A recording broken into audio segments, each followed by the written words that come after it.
बातमी नागपूरमधून। महानगरपालिकेत आज 103 जणांची सरळ सेवेत भरती झाली, तर 476 सफाई कर्मचाऱ्यांना कायम सेवेत सामावून घेण्यात आले।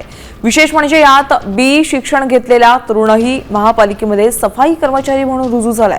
खासगी नोकरीच्या असुरक्षिततेमुळे हा तरुण महापालिकेत सफाई कर्मचारी म्हणून रुजू झाला। दरम्यान भरती प्रक्रियेत निवड झालेल्या उमेदवारांना त्यांच्या शिक्षणानुसार योग्य काम देण्याचा प्रयत्न केला जाईल, असं महापौर नीता ठाकरे यांनी म्हटलंय। सफाई कर्मचाऱ्यांची देखील नियुक्तीच्या पत्रांचा वाटप आज या ठिकाणी झाला आहे। माननीय मुख्यमंत्री आपले देवेंद्रजी फडणवीस, माननीय गडकरी साहेब, माननीय बावनकुळे साहेब, माननीय इटनकरजी आणि महानगरपालिकेची पदाधिकाऱ्यांची आणि अधिकाऱ्यांची सर्व टीम मिळून हा निर्णय घेतलेला आहे।